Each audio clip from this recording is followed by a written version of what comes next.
Segera download Quran Tadabbur, dia meraih tafsir kebaikan. dalam genggaman Contoh, Anda. bulan Ramadan adalah bulan Al-Quran.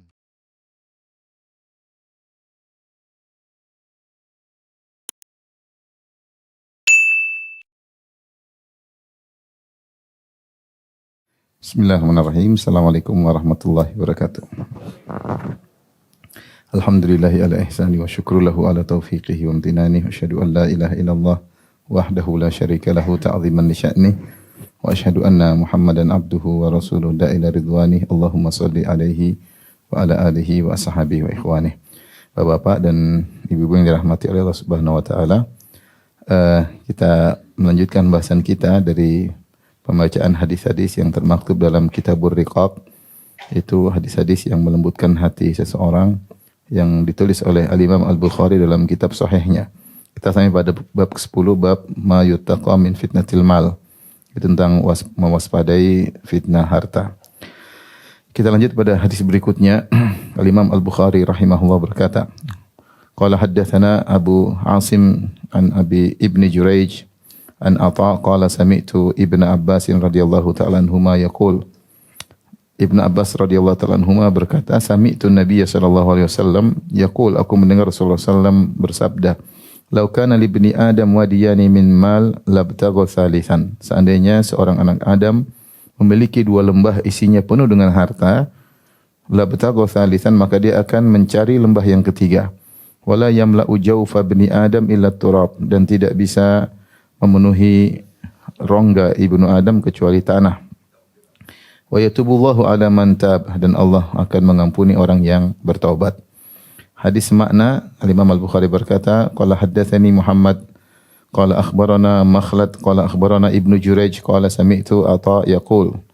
Sami'tu Ibnu Abbas yaqul, aku mendengar Ibnu Abbas radhiyallahu ta'ala anhu berkata, sami'tu Rasulullah sallallahu alaihi wasallam yaqul, aku mendengar Rasulullah sallallahu alaihi wasallam bersabda, Lau anna libni Adam mil awadin malan, seandainya anak Adam memiliki satu lembah penuh dengan harta, la ahabba anna lahu ilaihi mislahu, maka dia ingin punya harta lembah yang lain yang seperti itu pula. Wala yamla'u aina bni Adam illa turab, dan matanya tidak bisa dipenuhi kecuali oleh tanah. Wa yatubullahu ala man tab, dan Allah akan mengampuni orang yang bertobat. Qala Ibnu Abbas radhiyallahu anhu berkata, fala adri minal Qur'an am huwa am la. Saya tidak tahu apakah perkataan Nabi seandainya anak Adam memiliki satu lembah harta, dia akan mencari lembah yang berikutnya, ini dari Al-Qur'an atau bukan. Qala wa sami'tu Ibnu Zubair yaqulu dzalika 'alal mimbar, dan aku mendengar Abdullah bin Zubair mengucapkan hal tersebut di atas mimbar. Hadis berikutnya juga mirip, saya bacakan lagi riwayatnya. Al-Imam Al-Bukhari berkata, qala haddatsana Abu Nuaim qala haddatsana Abdurrahman bin Sulaiman ibn al-Ghasil an Ibni Abbas ibn Sahal ibn Sa'ad an Abbas ibn Sahal bin Sa'ad qala sami'tu Ibn Zubair alal mimbar bi Makkah fi khutbatihi yaqul. Kata Abbas bin Sahal bin Sa'ad, dia berkata, aku mendengar Ibnu Zubair di atas mimbar di kota Mekah, fi khutbatihi, dia berkhutbah di atas mimbar.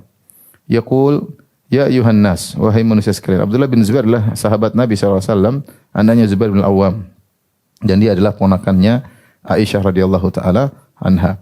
Kata Abdullah bin Zubair, dia berkhutbah di atas mimbar di kota Mekah, ya ayuhan nas, innan Nabi SAW kana yaqul, wahai manusia sekalian, sungguhnya Rasulullah SAW pernah bersabda, lau ana ibna Adam u'tiya wadiyan mal'an min dhahab, seandainya seorang anak Adam diberikan satu lembah yang penuh dengan emas, ahabba ilaihi thaniyan, maka dia ingin punya satu lembah emas yang lain lagi. Walau u'tiya thaniyan, kalau dia diberikan lembah emas yang kedua, ahabba ilaihi thalithan, maka dia ingin mencari lembah emas yang ketiga. Wala yasuddu jawfa ibni Adam illa turab, dan tidak bisa menutup rongga tubuhnya kecuali tanah. Wa yatubullahu ala man tab, dan Allah menerima taubat orang yang bertaubat. Hadis yang terakhir yang mirip, Imam Al-Bukhari berkata, qala haddatsana Abdul Aziz bin Abdullah qala haddatsana Ibrahim bin Sa'ad an Salih an Ibnu Syihab qala akhbarani Anas bin Malik. Kali ini dari Anas bin Malik radhiyallahu taala anhu. Anna Rasulullah sallallahu alaihi wasallam Rasulullah bersabda, "Lau anna li ibni Adam wadiyan min dhahab", seandainya seorang anak Adam memiliki satu lembah emas, ahabba an yakuna lahu wadiyani, maka dia ingin punya dua lembah. Walan yamla'u fahu illa turab, dan mulutnya tidak akan bisa dipenuhi kecuali tanah. Wa yatubullahu ala man tab, dan Allah menerima taubat orang yang kembali kepadanya. Wa qala lana Abul Walid, kata Imam Al-Bukhari, Abul Walid berkata, Qala haddatsana Hammad bin Salam an Thabit an Anas an Ubay bin Ka'ab radhiyallahu anhu, kunna nara hadza minal Qur'an hatta nazalat alhaakumut takatsur. Kami dulu memandang sabda Nabi ini bagian dari Al-Qur'an sampai turunlah firman Allah, alhaakumut takatsur, sungguhnya kalian telah terlalaikan dari sikap berbanyak-banyak. Ini semua hadis-hadis yang dikumpulkan oleh Imam Bukhari bermuara pada satu makna, yaitu seorang anak Adam kalau sudah memiliki satu lembah harta, maka dia tidak akan pernah puas, dia akan mencari lembah kedua. Kalau dia sudah punya lembah harta yang kedua, dia akan mencari lembah yang berikutnya. Dan ini rupanya sering diucapkan oleh Nabi SAW. Nabi ingatkan. Makanya Imam Al-Bukhari menyebutkan hadis ini dari beberapa sahabat. Datang dari Ibnu Abbas, sudah tadi kita bacakan. Datang dari juga Abdullah bin Zubair. Datang juga dari Anas bin Malik. Dan datang juga dari Ubay bin Ka'ab. Di sini Imam Al-Bukhari menyebutkan 4 sahabat meriwayatkan sabda ini. Berarti Nabi SAW sering mengulang-ulang hadis itu, atau Nabi mengucapkannya di hadapan banyak orang sehingga banyak sahabat yang mendengarnya. Ya, karena kita tahu ada terkadang satu hadis yang meriwayatkan satu sahabat saja. Tapi ini hadis diriwayatkan oleh 4 sahabat dalam yang dibawakan oleh Imam Al-Bukhari. Ibnu Abbas radhiyallahu anhuma, Abdullah bin Zubair radhiyallahu taala anhu, kemudian di antaranya adalah Ubay bin Ka'ab radhiyallahu taala anhu, dan juga Anas bin Malik radhiyallahu taala anhu. Hadis ini ibu-ibu dan bapak yang dirahmati oleh Allah Subhanahu wa taala, datang dalam beberapa riwayat. Di antaranya Nabi SAW mengatakan, ya, kalau seorang anak Adam sudah diberi selembah harta, mal. Dalam sebagian riwayat, kalau sudah diberi selembah perak. Dalam sebagian riwayat, kalau sudah diberi selembah emas. Yang ini semua kembali kepada harta. Emas, perak, harta. Maknanya mirip-mirip ya. Demikian juga di dalam riwayat juga disebutkan tidak akan menutupi rongga tubuhnya. Tidak akan menutupi rongga mulutnya. Tidak akan menutupi matanya kecuali tanah. Apa maksudnya di sini? Hadis ini menjelaskan bahwasanya manusia itu selalu semangat mencari harta dan tidak pernah berhenti. Dia hanya berhenti kalau dia mati. Dia hanya berhenti kalau dia mati. Karena ketika dia mati maka mulutnya tertutup dengan tanah. Kalau dia mati maka rongga perutnya akan tertutup dengan tanah. Kalau dia mati maka matanya akan tertutup dengan tanah. Selama dia belum mati maka matanya tidak pernah berhenti untuk mencari-cari harta. Melihat ke sana, melihat sini, tertarik dengan itu, tertarik dengan ini. Sifat manusia seluruhnya. Laki-laki maupun ibu-ibu ya. Bapak-bapak maupun para pemuda. Semuanya ya. Pokoknya lihat harta pasti tertarik, sifat manusia. Ibu juga demikian, lihat inilah, ini barulah, anu barulah ya. Matanya tidak bisa berhenti kecuali sudah dikisi tanah. Kalau sudah tanah mati selesai. Mulutnya enggak pernah berhenti ngomong ya. Pengin ini, pengin anu, pengin ini, cita-citanya tidak akan berhenti kecuali dikasih masuk tanah ya. Ya. Dan itu sifat manusia. Sehingga sampai-sampai perkataan Nabi ini sempat diperselisihkan oleh para sahabat. Apakah ini termasuk ayat Al-Quran atau bukan? Namun yang lebih wallahu alam bisawab yang disebut dirajihkan oleh sebagian ulama, ini bukan Al-Qur'an, dia hadis.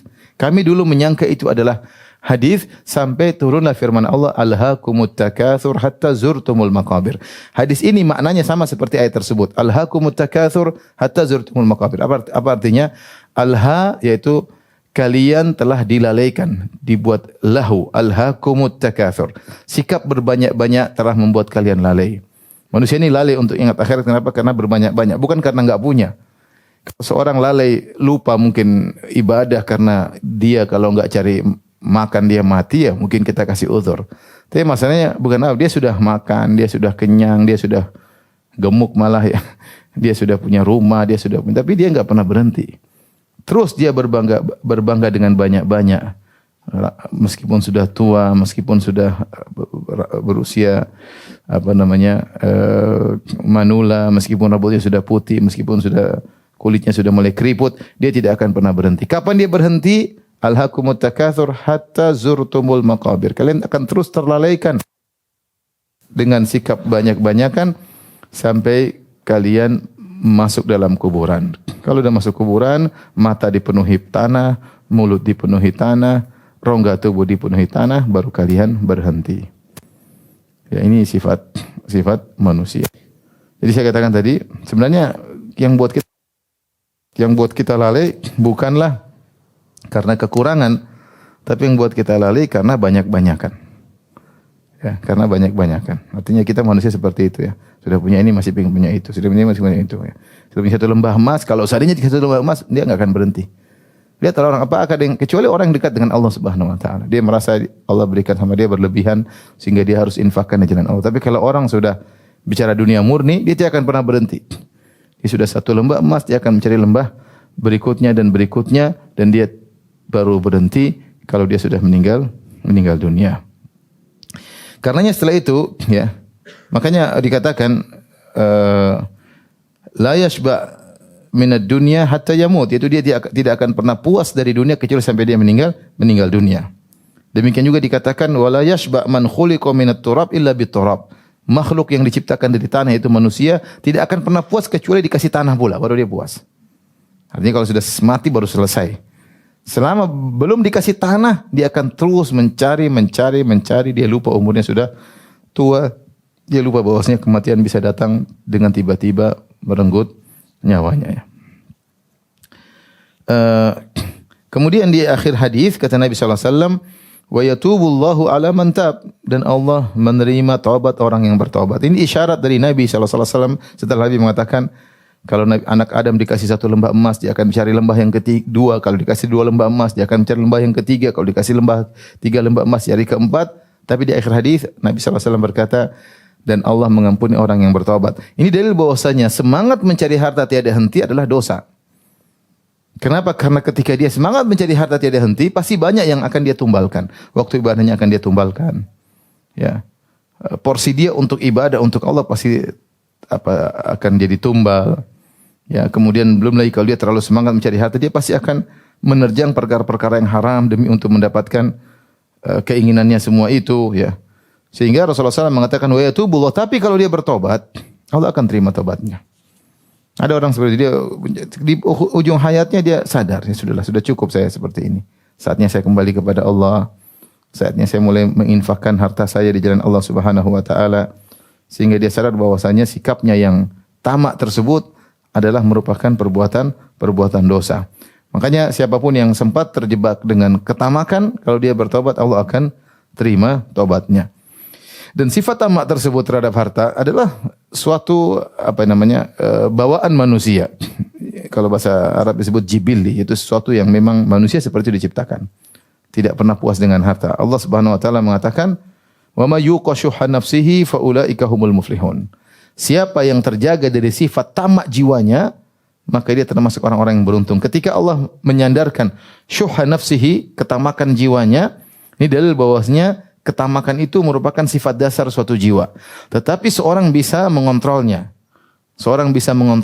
Bisa melawannya, makanya orang yang seperti ini orang yang beruntung. Meskipun itu adalah sifat dasar jiwa, tapi ketika dia bisa mengontrol, dia beruntung. Kata Allah Subhanahu wa taala, "Wa may yuqashuha nafsihi." Siapa yang menjaga dirinya dari ketamakan jiwanya, fa ulaika humul muflihun, maka dia adalah orang-orang yang beruntung, Jadi inilah yang dirahmati Allah Subhanahu wa taala, nasihat dari Nabi sallallahu alaihi wasallam agar kita waspada. Kita kalau mengikuti ketamakan jiwa kita, maka tidak ada kata klimaks, tidak ada. Apalagi kalau kita menengok ke atas. Ya, Rasulullah SAW sudah ingatkan, la tanzuru ila man fawqakum, jangan pernah lihat ke atas, walakin yanzuru ila man tahta minkum, tapi lihat yang ke bawah. Kalau lihat dunia, lihat ke atas, tidak akan pernah selesai. Kita punya rumah semewah apapun, masih ada rumah yang lebih mewah. Kita punya mobil semewah apapun, masih ada mobil yang lebih mewah. Kita punya suami setampan apapun, pemuda setampan apapun, masih ada yang lebih tampan. Kita punya istri secantik apapun, akan ada yang lebih cantik. Kita apapun, kita punya emas sebanyak apapun, masih ada yang lebih banyak. Kita sudah setenar apapun, masih ada yang lebih tenar daripada kita, dan tidak akan pernah selesai. Makanya agar selesai, lihat ke bawah. Lihat ke bawah sehingga kita ada klimaks. Dan kalau kita sudah lihat ke bawah, kita akan bahagia karena kita tahu fa innahu ajdaru alla tazdaru nikmatallahi alaikum. Kalau kalian ke bawah, maka kalian tahu nilai nikmat yang Allah berikan kepada kalian, sehingga kita mencapai kebahagiaan, sehingga kita bisa qanaah, Nanti akan ada pembahasannya insyaallah taala. Jadi inilah hadis ini persis ya. Kalau anak Adam dikasih 2 lembah emas, dia akan mencari yang ketiga dan seterusnya dan tidak akan memenuhi rongga tubuhnya kecuali tanah. Persis seperti makna firman Allah, Alhaakumut takatsur hatta zurtumul maqabir. Kalian akan terus terlalaikan dengan sifat banyak-banyakan, berlomba-lomba banyak-banyakan. Kalian baru berhenti kalau masuk dalam kuburan. Kalau masuk dalam kuburan. Taib. Hadis berikutnya. Jadi ibu yang hobinya ngumpulin tas sudah saatnya bertobat ya. Saatnya bertobat ya. Tobat ya sudah. Yang hobinya ngumpulin jam banyak-banyak sudah bertobat ya. Bertobat ya. Di antara bentuk tobat, tasnya dijual, disedekahkan hasilnya.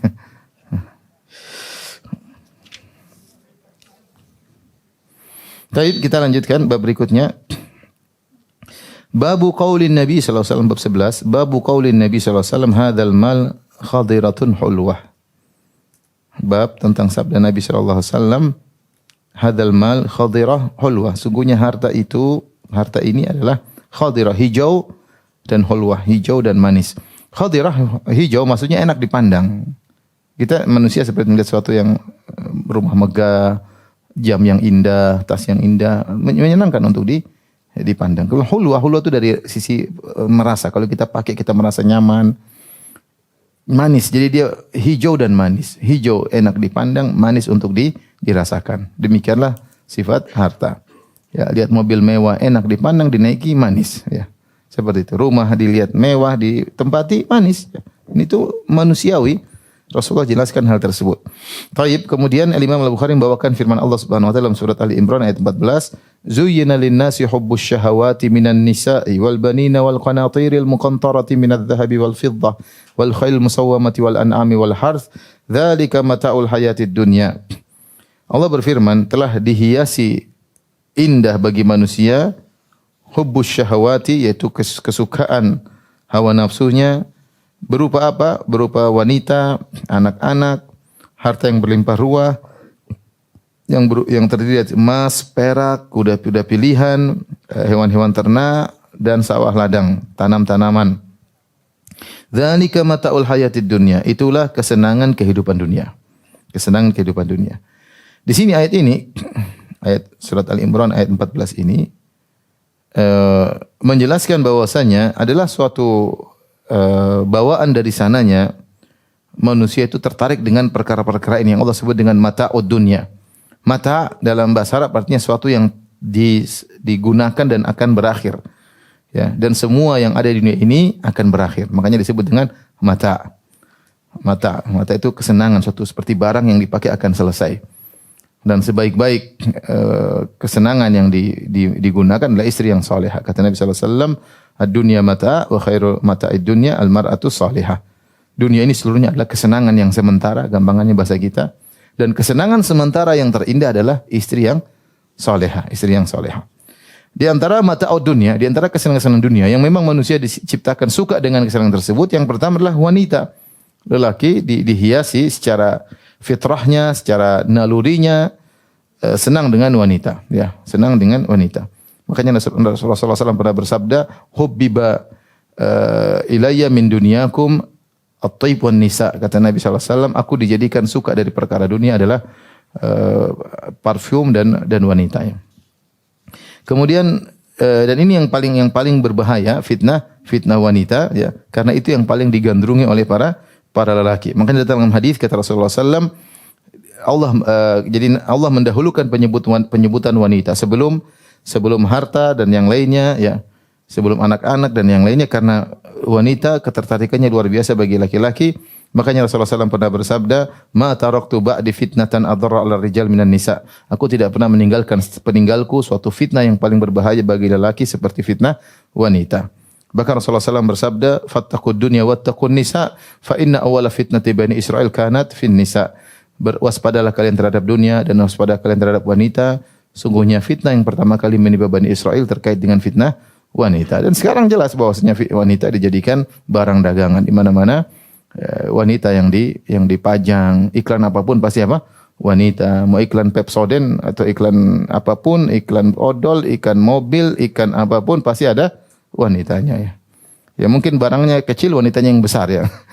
Karena supaya orang lihat dulu baru kemudian lihat barang apa yang didagangkan tersebut. Semua barang-barang iklannya isinya apa? Wanita, karena itulah yang paling menarik. Itu yang paling menarik untuk dilihat. Taib, kata Nabi sallallahu alaihi wasallam, kata Allah Subhanahu wa taala, "Zuyyina lin-nasi hubbus syahwat minan nisa." Dijadikan lelaki suka dengan wanita, kemudian anak-anak. Orang juga suka dengan ini, fitnah terkait laki-laki dan wanita, senang punya anak-anak. Wal qanatiril muqantarah, dan harta yang berlimpah ruah berupa emas, perak, kuda-kuda pilihan. Kalau zaman sekarang adalah mobil ya. Orang banyak terfitnah dengan mobil, ingin beli mobil mahal-mahal ya. Ada yang sampai 8 miliar, lebih daripada itu, kurang lebih daripada itu. Tidak sebanding dengan manfaat yang digunakan.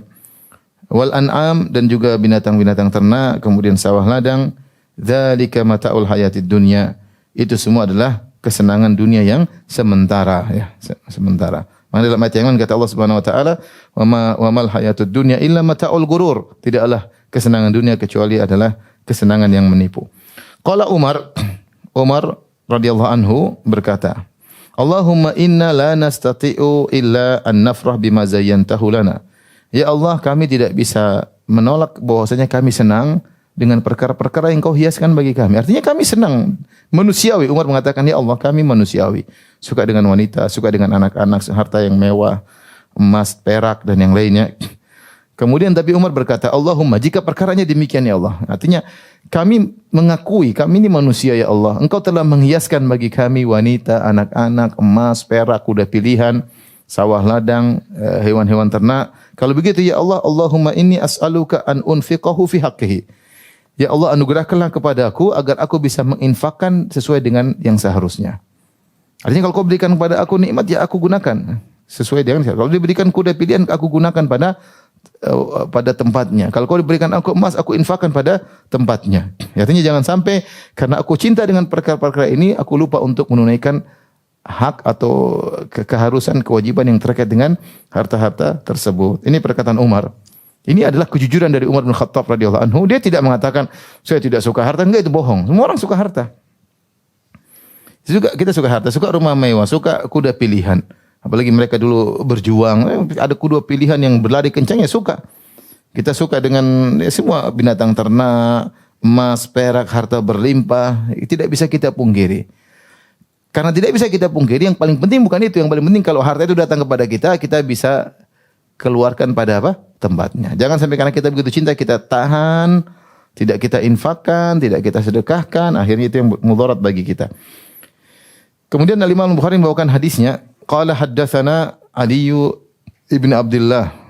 Abu Abdullah Imam Bukhari rahimahullah berkata, telah menyampaikan kepada kami Ali bin Abdullah, qala haddatsana Sufyan, qala sami'tu Az-Zuhri. Dari Sufyan dia berkata, aku mendengar Az-Zuhri berkata, qala yaqul akhbarani Urwah wa Sa'id bin Musayyib an Hakim bin Hizam. Telah mengabarkan kepada aku Urwah dan Sa'id bin Musayyib dari Hakim bin Hizam. Hakim bin Hizam ni sahabat Nabi sallallahu alaihi wasallam. Dia adalah ponakan Khadijah. Ponakan Khadijah radhiyallahu taala anha. Dan Hakim bin Hizam inilah yang membeli budak bernama Zaid bin Harithah. Kemudian dihadiahkan kepada Khadijah, kemudian Khadijah menghadiahkannya kepada Nabi SAW, kemudian Nabi merdekakan dan Nabi jadikan dia sebagai anak angkat. Jadi ini Hakim bin Hizam adalah seorang yang sangat dermawan.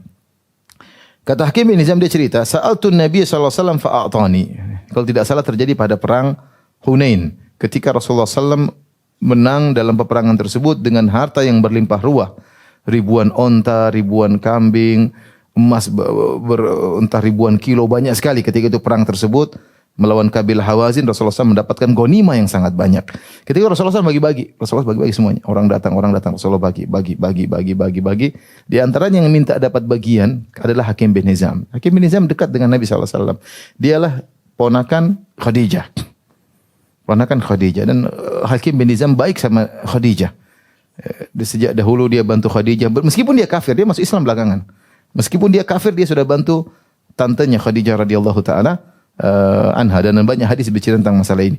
Intinya dia datang pada Nabi, dia berkata, Sa'altu Nabi sallallahu alaihi wasallam fa'atani. Aku minta bagian ghanimah dari Nabi, Nabi pun kasih. Tsumma sa'altuhu fa'atani. Kemudian saya minta lagi, Rasulullah kasih lagi. Tsumma sa'altuhu fa'atani. Aku minta ketiga kali dikasih lagi. Ini kalau tidak salah sekali minta 100 ekor onta. Kalau tidak salah ya. Rasulullah SAW kalau ya bisa jadi Rasulullah seperti sahabat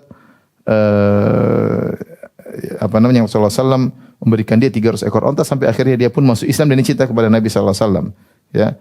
Safwan bin Umayyah bin Khalaf. Safwan bin Umayyah bin Khalaf anaknya Umayyah bin Khalaf. Umayyah bin Khalaf adalah majikannya Bilal, yang menyiksa Bilal, dipukul dan ditaruh batu, dijemur di bawah terik matahari, diarak, digeret oleh anak-anak. Majikannya namanya Umayyah bin Khalaf. Umayyah bin Khalaf ini punya anak. Di antara namanya Ali, di antara namanya Safwan. Akhirnya Abu Bakar radhiyallahu anhu membeli siapa? Bilal. Bilal dibebaskan. Kemudian berjalan dengan waktu, itu di awal-awal Islam, berjalan dengan waktu akhirnya kaum muslimin berhijrah ke kota Madinah. Sampai terjadi perang Badar. Ketika perang Badar, rupanya majikan Bilal ini datang dalam perang Badar. Dan dilihat oleh Bilal, ini sisa saya dulu.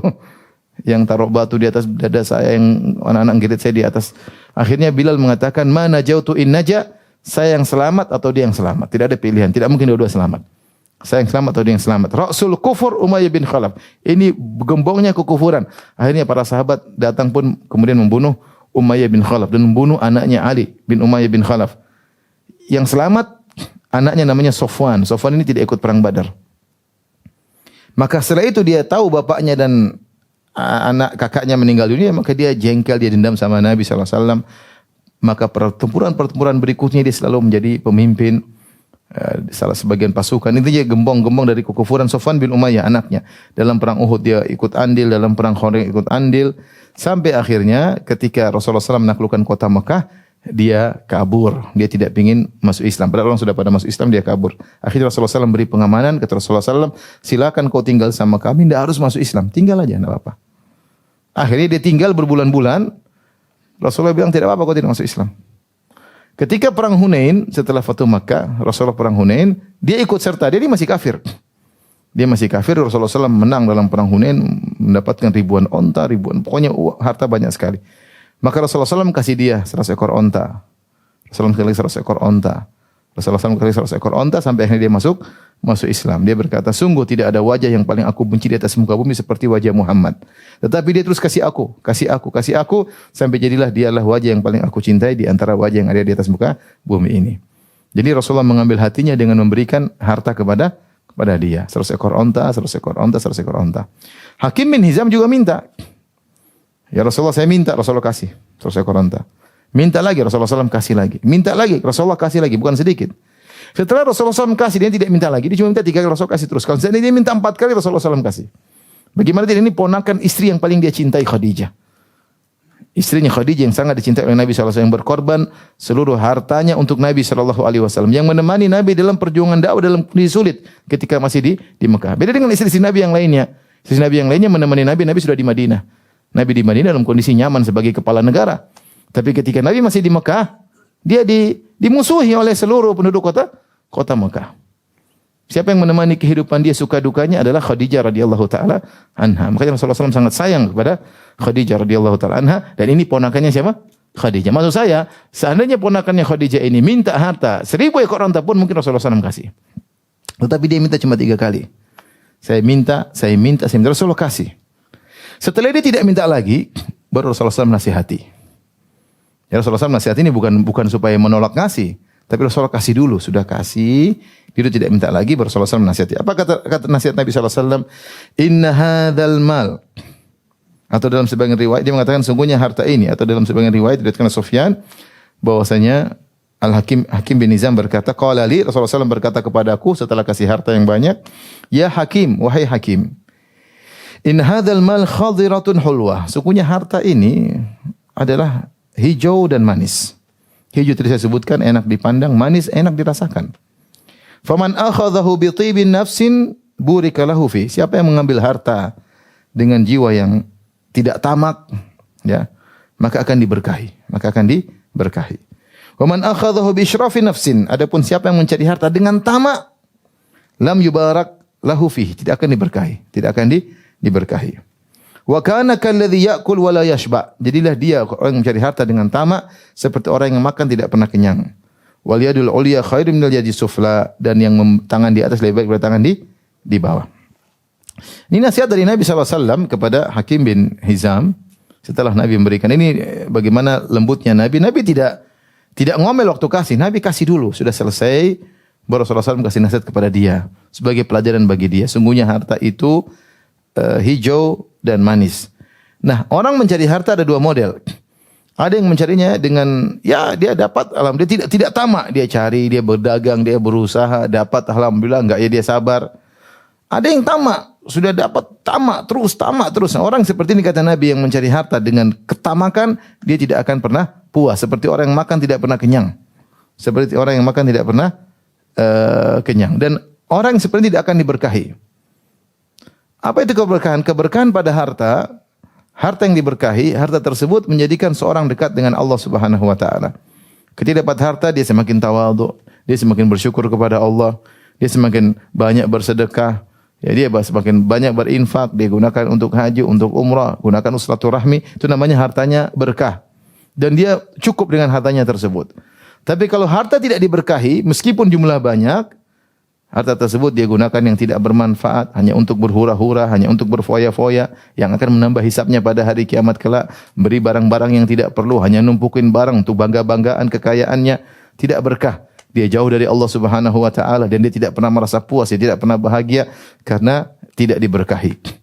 Makanya kita dalam hidup ini kita jangan terpedaya dengan jumlah yang banyak saja. Saya kemarin didatangi oleh kawan. Dia ada proyek. Ustaz, saya waktu ke Kalimantan, dia bilang, "Ustaz, saya ada proyek, Ustaz." Miliar-miliar tentunya. Tapi saya harus nyogok sini, nyogok sana, Ustaz. Saya bilang, kalau kau berhak dapat proyek, memang itu proyek kamu, kau menang tender secara murni. Kemudian kau tidak melakukannya kecuali dipaksa sogok, itu lain cerita. Itu hakmu, kau ambil. Tapi masalahnya, kau sudah kong kali kong dulu sama sama sebagian orang, nanti menangkan saya. Kalau kamu menang, berikan kepada saya sekian persen saham, baru saya menangkan engkau. Saya bilang sama dia, kalau ketahuan KPK ketangkap enggak? Ketangkap, Ustaz. Saya bilang, kau jangan terpedaya dengan, ini mana saya baru di Kalimantan. Saya bilang, kau jangan terpedaya dengan jumlah yang banyak. Enggak akan berkah. Kau sekarang dapat banyak, suatu saat kau akan celaka dengan harta tersebut. Entah kau sakit, entah istrimu sakit, entah anakmu narkoba, entah kau semakin jauh dari Allah Subhanahu wa taala. Kau yang terlihat terpedaya dengan jumlah yang banyak. Kita enggak cari harta banyak kita cari, tapi kita ingin yang apa? Yang berkah. Yang berkah. Adapun jumlah yang banyak, lihat nanti inilah selingkuhlah, apalah, banyak penyakit. Ya, banyak penyakit.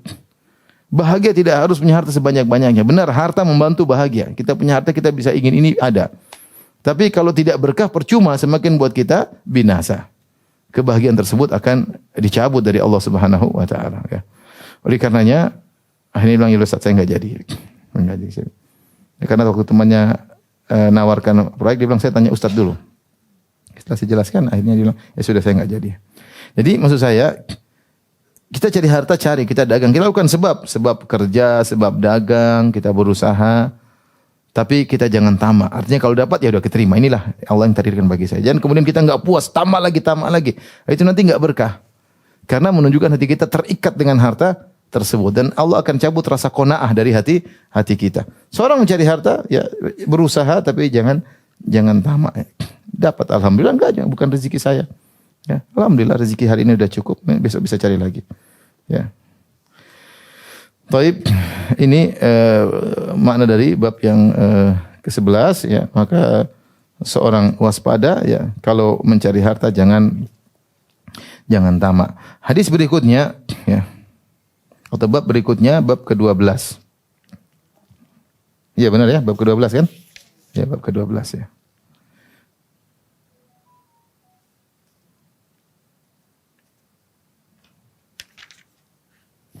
Jadi kalau kita ingin tahu harta kita berkah atau tidak, lihat apakah harta yang kita dapatkan membuat kita dekat dengan Allah, berarti berkah. Buktinya berkah apa? Harta tersebut kita gunakan nyambung silaturahmi, kita kirim buat bibi, buat tante, buat ponakan, buat anak-anak, ya, kita bantu tetangga, kita ada uang juga buat bangun masjid, kita buat, insya Allah itu berkah. Tapi kalau harta tersebut tidak berkah, ciri-cirinya kita tahan, kita pelit, kita malah terpesona untuk beli-beli barang mewah. Ini tidak berkah namanya. Karena semua hal ini hanya membuat kita binasa pada hari kiamat kelak. Karena harta yang kita dapatkan pasti ditanya dengan dua pertanyaan. Min aina iktasabahu wa fima anfaqa. Dari mana kau dapatkan dan ke mana kau habiskan? Dari mana kau dapatkan? Halal atau tidak? Kalau enggak halal sudah binasa. Kalaupun halal, berikutnya ke mana kau habiskan? Hal tersebut ke mana kau habiskan. Jadi ibu-ibu jangan lupa untuk membimbing para pemuda-pemuda, para bapak-bapak ya, agar hartanya menjadi berkah ya. Kalau mau beli sesuatu, tanya, "Pak, ini bermanfaat bagi kita di akhirat enggak?" Kalau bermanfaat beli, kalau enggak usah lah Pak, sudah cukup yang sudah ada. Mending kita cari manfaat untuk di akhirat ya. Kalau bermanfaat beli, mau beli apa saja bermanfaat di akhirat beli, enggak ada masalah. Yang penting ada manfaat di akhirat. Kalau kamu beli, siap enggak ditanya oleh Allah kenapa beli? Kalau siap jawabannya beli saja. Kalau enggak siap enggak usah beli ya, enggak usah beli. Ya. Baik, bab berikutnya bab ma qaddama min malihi fahuwa lahu. Bab judulnya menarik. Apa harta yang dia sedekahkan itulah yang sebenarnya milik dia. Harta yang dia sedekahkan itulah yang sebenarnya milik dia. Artinya yang tidak dia sedekahkan bukan milik dia. Milik ahli warisnya. Ya. Yang dia sedekahkan di jalan Allah itulah milik dia. Al-Imam Al-Bukhari membawakan hadis. Beliau berkata, qala haddatsani Umar bin Hafs, qala haddatsani Abi, qala haddatsana Al-A'mash, qala haddatsani Ibrahim At-Taimi, anil Harits bin Suwaid, qala Abdullah. Qala Nabi sallallahu alaihi wasallam. Ya. Dari Nabi sallallahu alaihi wasallam beliau berkata, "Ayyukum malu warithihi ahabbu ilaihi min malihi?" Rasulullah pernah bertanya kepada para sahabat, siapakah di antara kalian yang harta ahli warisnya lebih dia suka daripada hartanya sendiri? Pertanyaannya perhatikan, ayyukum malu warithihi ahabbu ilaihi min malihi? Siapakah di antara kalian yang harta ahli warisnya dia lebih suka daripada hartanya sendiri? Qalu ya Rasulullah, para sahabat berkata, ya Rasulullah, ma minna ahadun illa malu ahabbu ilaihi. Siapapun di antara kita ya Rasulullah pasti lebih suka hartanya sendiri. Ngapain suka harta orang lain? Ya. Lebih suka hartanya sendiri daripada harta orang lain. Karena harta kita sendiri itulah untuk kita, harta orang untuk orang. Faqala Nabi sallallahu alaihi wasallam bersabda, fa inna malahu ma qaddam. Sungguhnya hartanya yang sungguhnya adalah yang dia infakkan di jalan Allah Subhanahu wa taala. Wa malu warithihi, dan harta ahli warisnya ma akhar. Adapun harta yang dia kumpulkan dan dia tidak infakkan sebenarnya bukan milik dia, tapi milik ahli warisnya. Milik ahli warisnya ya. Ini ikhwan dan akhwat yang dirahmati Allah Subhanahu wa taala, Bapak dan Ibu yang dirahmati Allah Subhanahu wa taala. Saya bacakan perkataan Ibnu Battal dinukil oleh Ibnu Hajar dalam Fathul Bari. Beliau berkata, "Fihi tahridhu ala taqdimi ma yumkin taqdimuhu minal mal fi wujuhil qurbah wal bir liyantafi'a bihi fil akhirah." Hadis ini memberi semangat agar seorang menginfakkan hartanya sebisa mungkin, semaksimal mungkin dalam jalan-jalan kebaikan dan untuk mendekatkan dirinya kepada Allah. Karena yang dia infakkan itulah yang bermanfaat bagi dia di akhirat. Yang tidak dia infakkan ya untuk kepentingan dunia saja, yang dia buat makan, buat jalan-jalan untuk kepentingan dunianya. Tapi yang ada tabungan di akhirat yang dia infakkan di jalan Allah. Yang tidak dia tabung di akhirat ya selesai, enggak ada. Kalau kamu ingin mendapatkan harta yang hakiki, yang bermanfaat di akhiratmu, maka sumbanglah di jalan Allah Subhanahu wa taala. Ini mirip seperti hadis ketika Rasulullah sallallahu alaihi wasallam menyuruh Aisyah membagi-bagi kambing. Ya Rasulullah SAW sembelih kambing. Rasulullah SAW suruh bagi-bagi kepada orang-orang, kepada tetangga, kepada sahabat, kepada fakir miskin.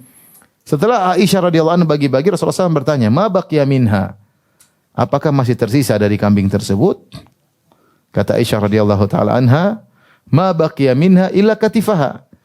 Semua tidak tersisa ya Rasulullah kecuali bagian punggung kambing yang tersisa, yang belum saya bagi. Jadi Rasulullah bertanya, apakah ada yang tersisa? Kata Aisyah radhiyallahu taala anha, tidak ada yang tersisa, semua sudah habis. Yang tersisa cuma apa? Yang pundak kambing, tulang pundak katif yang belum saya bagi. Maka Rasulullah SAW mengajak Aisyah untuk berfikir sebaliknya. Kata Nabi SAW, baqiya kulluha illa katifaha. Justru yang dibagi seluruhnya itu yang tersisa di akhirat. Yang belum dibagi itu yang tidak tersisa. Yang tidak tersisa. Nah, kita harus cerdas ya. Hidup dunia cuma sebentar, kita hidup ya 50 tahun, 60 tahun, 70 tahun. Dan ada hidup yang abadi sana, di alam sana, namanya alam akhirat. Jangan sampai kita sibuk menabung untuk dunia, kita lupa untuk menabung untuk apa? Akhirat kita. Ya.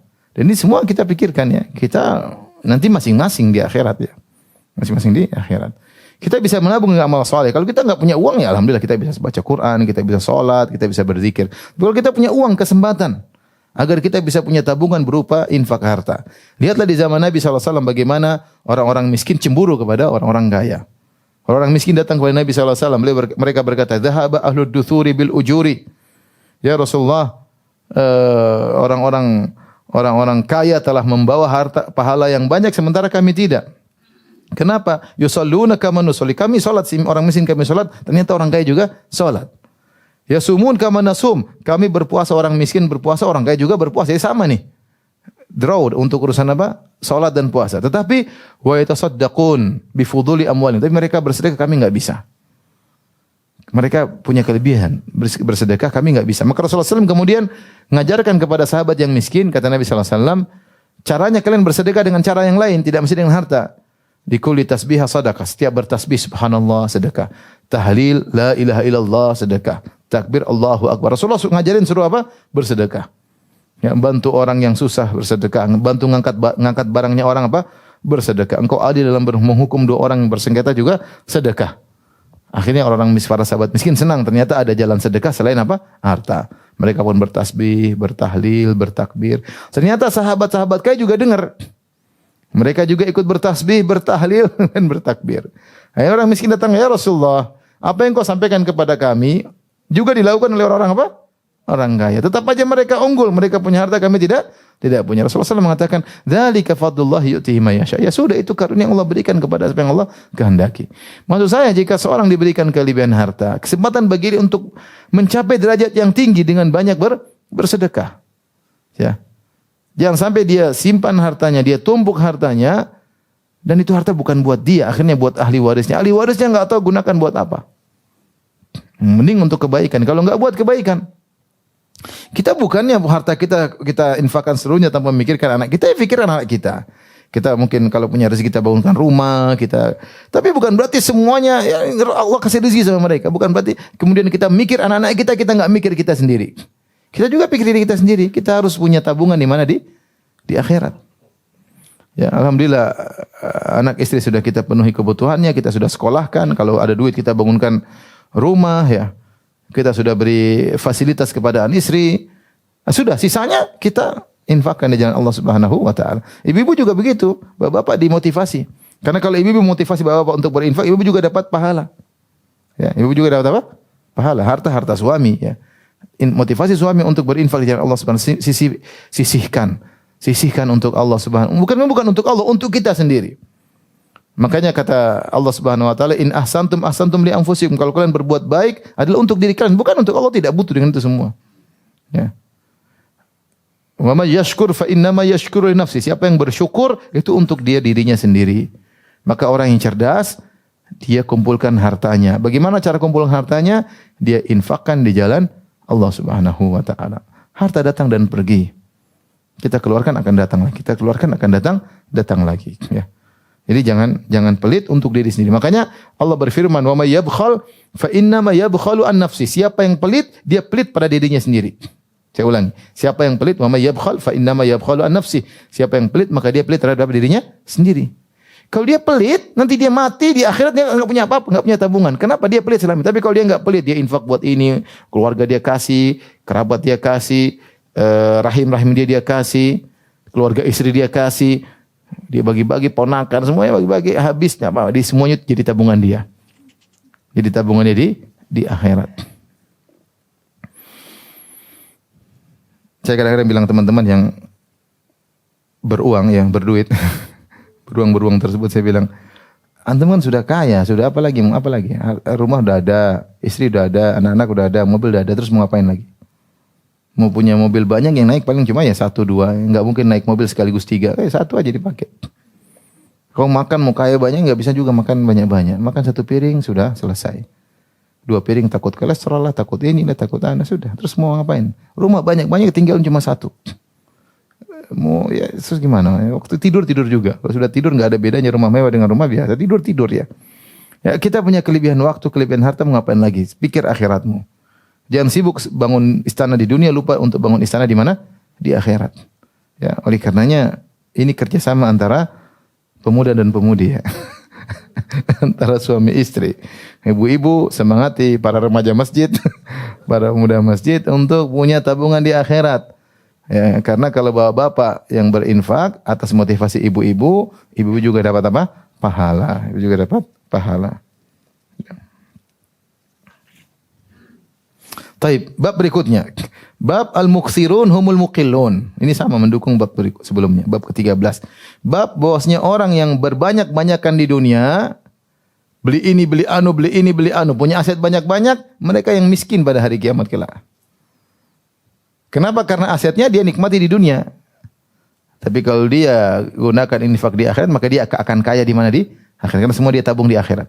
Yang tabung untuk urusan dunia, dia nanti miskin di akhirat. Kenapa? Harta semuanya untuk apa itu? Dunia. Untuk ini, untuk jalan-jalan, untuk foya-foya, bangun ini, bangun macam-macam. Dia lupa untuk berinfak di jalan. Dia lupa untuk tabungannya di akhirat. Maka Nabi mengatakan, al-mukthirun, orang yang berbanyak-banyakan di dunia, mereka itulah yang miskin, yang sedikit, tidak punya apa-apa ketika di akhirat. Wa qauluhu ta'ala, firman Allah Subhanahu wa ta'ala, "Man kana yuridul hayatad dunya wa zinataha nuwaffi ilaihim a'malahum fiha wa hum fiha la yubkhasun. Ulaika alladziina laysa lahum fil akhirati illa an-nar wa habita ma sana'u fiha wa batilul ma kanu ya'malun." Makna dari ayat ini, barang siapa yang menghendaki kehidupan dunia dan perhiasannya, maka kami akan penuhi kehendaknya tersebut, ya. Dan mereka tidak akan dikurangi. Mereka itulah orang-orang yang tidak ada jatah bagi mereka di akhirat kecuali neraka jahanam, dan akan gugur seluruh amalan yang mereka lakukan dan akan sia-sia apa yang telah mereka kerjakan. Ayat ini tentang orang-orang yang pikiran mereka orang cuma dunia dan dunia dan dunia dan dunia. Mereka cari, mereka Allah kasih. Orang-orang non-muslim, orang kafir ketika mencari dunia Allah kasih. Bahkan mereka mungkin lebih hebat hidupnya mewah daripada kaum mukminin. Tapi ketika mereka hidupnya orang cuma dunia, dunia dan dunia, maka di akhirat mereka tidak dapat bagian apa-apa.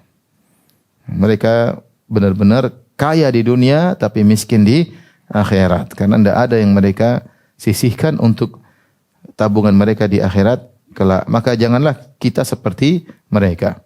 Walladzina kafaru yatamatta'un ya'kulun wa yatamatta'un kama yatamatta'un wa ya'kuluna kama ta'kul an'am wan nar mathwal lahum. Kata Allah Subhanahu wa ta'ala, orang kafir yatamatta'un, mereka bersenang-senang, wa ya'kulun, dan mereka makan dan minum, kama ta'kulul an'am, sebagaimana binatang ternak yang makan dan minum. Wan naru mathwal lahum, kemudian neraka adalah tempat kembali mereka. Ya, kita enggak, kita yakin ada hari kebangkitan. Kita yakin kita akan dibangkitkan kembali untuk menjalani suatu kehidupan yang abadi. Maka jangan sampai orientasi kita adalah dunia, tapi hendaknya orientasi kita adalah akhirat. Ya, ini perlu kerjasama antara bapak-bapak dan ibu-ibu, antara pemuda-pemuda dan pemudi-pemudi ya. Baik, kita lanjutkan hadis. Insyaallah bab ini bab terakhir kali ini. Al-Imam Al-Bukhari berkata, qala haddatsana Qutaibah bin Sa'id, qala haddatsana Jarir bin Abdul Aziz bin Rufai an Zaid bin Wahab an Abi Dzar radhiyallahu anhu, dari sahabat Abu Dzar radhiyallahu anhu.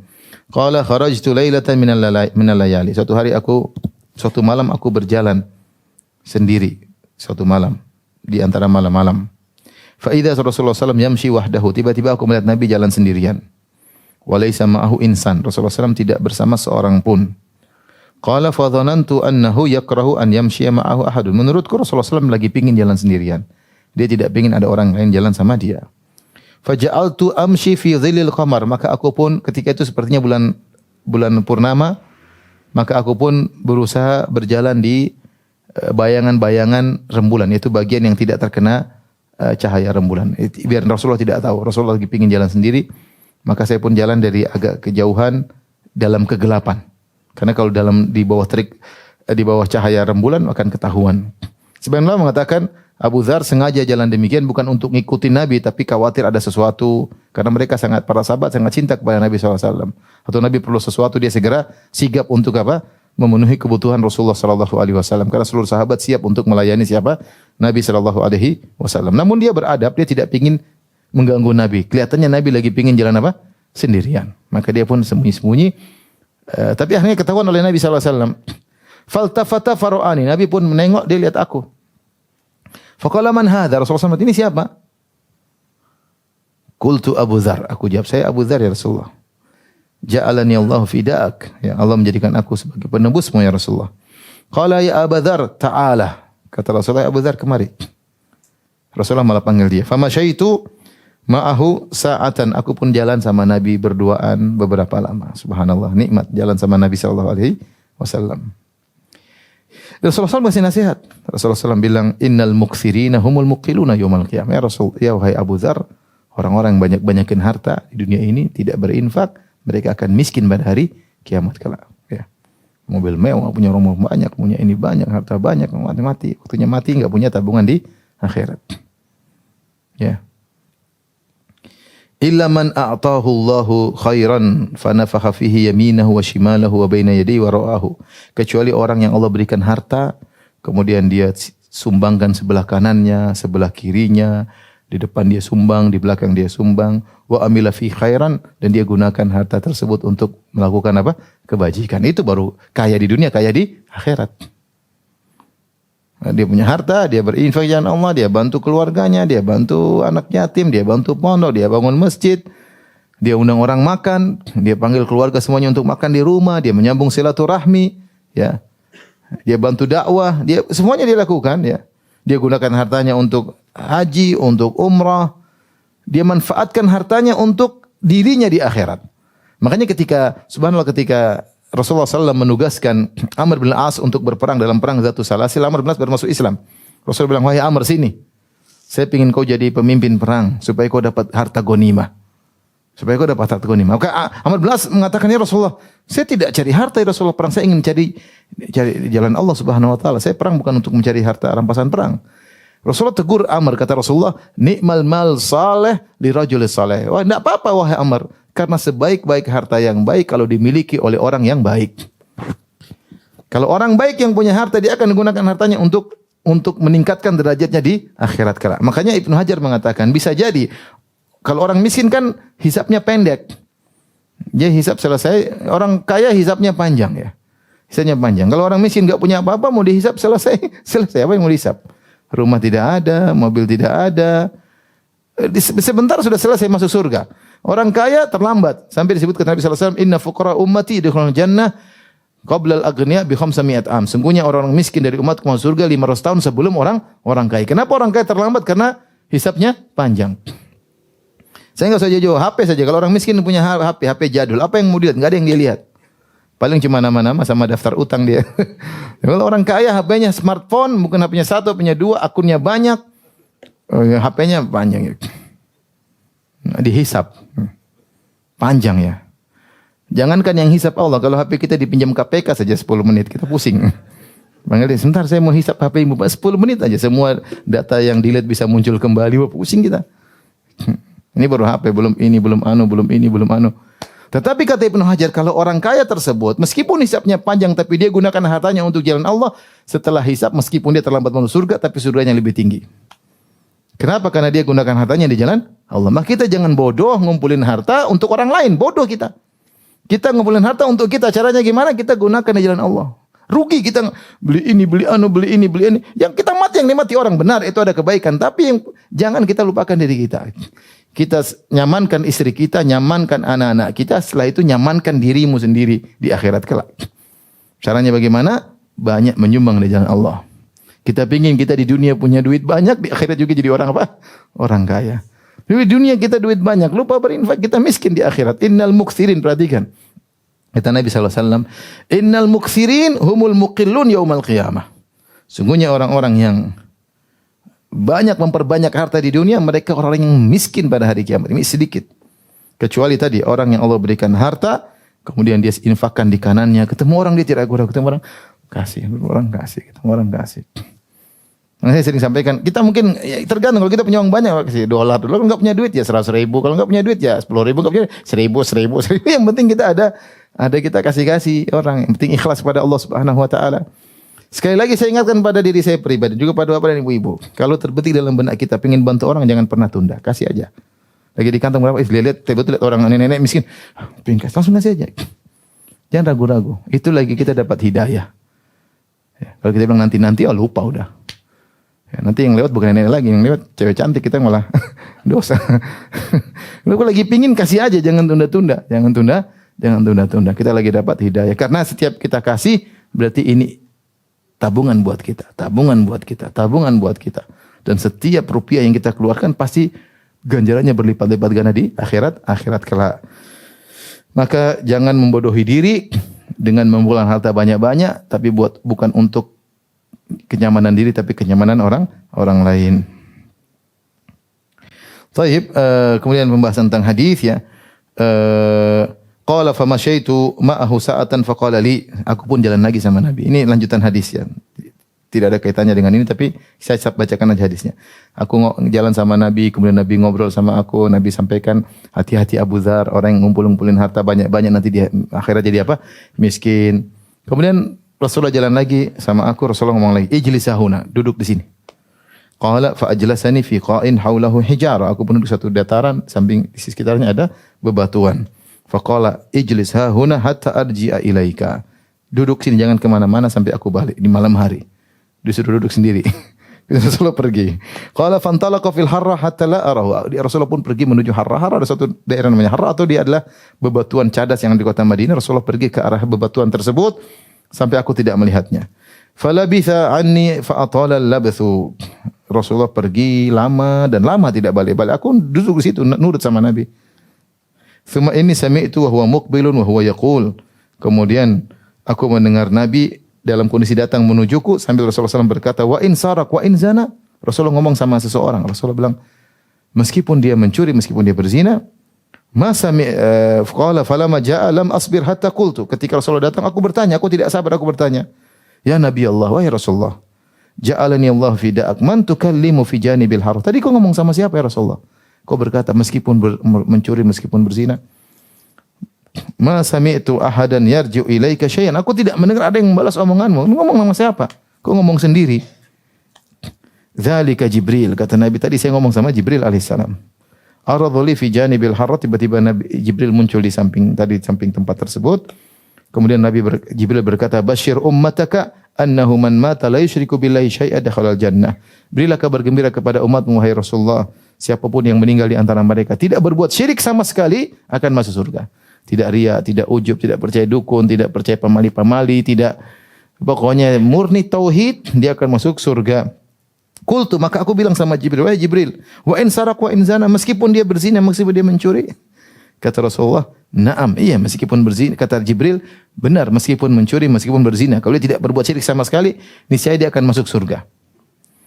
Qultu, aku berkata, wa in sarak wa in zana, ya Rasulullah benar begitu? Meskipun mencuri, meskipun berzina, kalau tidak berbuat syirik masuk surga? Kata Nabi, na'am, iya. Aku berkata lagi, ya Rasulullah benar begitu? Meskipun mencuri, meskipun berzina bisa masuk surga? Kata Rasulullah, iya, yang penting tidak syirik. Dalam sebagian riwayat Abu Dzar tanya lagi, ya Rasulullah benar meskipun mencuri? Kata Rasulullah, benar meskipun ente enggak suka. Ala rogma unufik, meskipun kau tidak kau ragu, intinya begitu ceritanya ya. Ala rogmi unufik ya. Ala rogmi unufi Abi Dzar. Ala rogmi anfi Abi Dzar. Ya meskipun engkau tidak suka atau bagaimana, tetap saja aturannya demikian. Ini dalil tentang pentingnya keutamaan orang yang meninggal tidak berbuat syirik sama sekali. Bukan hadis ini mengatakan masalah zina, mencuri itu gampang, enggak, tapi artinya ada keutamaan orang yang tidak berbuat syirik sama sekali, dia masih bisa mungkin masuk surga meskipun dia mencuri, meskipun dia pernah berzina, dengan syarat tidak berbuat syirik sama sekali. Tapi demikian saja Ibu yang dirahmati Allah Subhanahu wa taala. Mohon maaf banyak pertanyaan tidak bisa saya jawab karena keterbatasan ilmu dan waktu. Semoga ibu menjadi istri-istri yang salehah, ya, bisa membantu para pemuda-pemuda untuk bertakwa kepada Allah Subhanahu wa taala. Kerja sama suami istri untuk meraih surga yang tertinggi di sisi Allah Subhanahu wa taala. Demikian wabillahi taufiq wal hidayah. Assalamualaikum warahmatullahi wabarakatuh.